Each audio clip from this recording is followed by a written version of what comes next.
High বন্ধুরা, Jhuma Bengali kitchen থেকে YouTube চ্যানেলে তোমাদের স্বাগত জানাই। আজ আমি নিয়ে এসেছি লাল লাল ঝাল ঝাল মটন কষা। মটন কষা বানানোর জন্য কতটা কি নিয়েছি আর কেমনভাবে বানাবো পুরো ভিডিওটাই তোমাদের দেখাবো, তো দেখতে থাকো। এখানে 1.5 কিলো মতো মটন আছে। মটনটা আমি আগেই ধুয়ে পরিষ্কার করে নিয়েছি।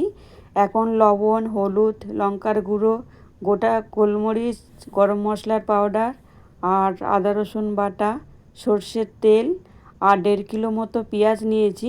অর্ধেকটা পেঁয়াজ ম্যাগনেট করার জন্য আমি নিয়ে নিলাম। ম্যাগনেট করে আমি ফ্রিজের মধ্যে 15 মিনিটের জন্য রেখে দিলাম। এখন কড়াইতে সর্ষের তেল দিয়ে মটন বানানোর জন্য যে আলুগুলো কেটে রাখছিলাম, আলুগুলো এখন হালকা করে ভেজে তুলে নেব।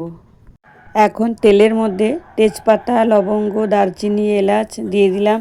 দিয়ে কেটে রাখা পেঁয়াজগুলো অর্ধেকটা ম্যাগনেট করেছি আর এখন অর্ধেকটা ফ্রাই করার জন্য দিয়ে দিলাম। 3-4 মিনিট হয়ে গেল পেঁয়াজটা ফ্রাই করা। এরপর আমি মটনটা ঢেলে দিলাম। তোমরা যারা আমার এই ভিডিওটা দেখছো, একদিন এইভাবে আমার মতো বানিয়ে বাড়িতে খেয়ে দেখো, একেবারে অনুষ্ঠান বাড়ির রান্নার মতো খেতে লাগবে। দেখো, প্রায় 20 মিনিট হয়ে গেল আমার এই মটন রান্না। কত সুন্দর তেল ছেড়ে দিয়েছে আর কালারটাও কত সুন্দর। আমি যখন মটনটা ম্যাগনেট করছিলাম তখন 2 পিস সলিড চর্বি ছিল। চর্বি দুটো তুলে রাখছিলাম। এখন চর্বিটা দিয়ে ঢাকা দিয়ে দিলাম। আমার এই মটন রান্নার রেসিপি দেখে যদি তোমাদের ভালো লেগে থাকে তাহলে আমার চ্যানেলটাকে একটা সাবস্ক্রাইব করে দিও। প্রায় 40 মিনিট হয়ে গেল আমার এই মটন কষানো। আবারও ভালো করে নেড়ে চেড়ে নিলাম।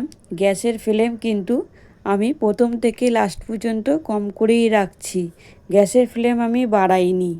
আলুগুলো দিয়ে আমি আবারও ঢাকা দিয়ে দিলাম। ঠিক 10 মিনিট পর দেখো, আলু থেকেও জল বেরিয়ে একটা ঝোলে পরিণত হয়ে গেছে। আমার এই মটন রান্না কমপ্লিট। ভিডিওটা এখন এই পর্যন্ত। ফিরে আসছি আবারও কোনো রেসিপি নিয়ে। এখনকার মতো সুস্থ থাকো, ভালো থেকো, টাটা, বাই বাই।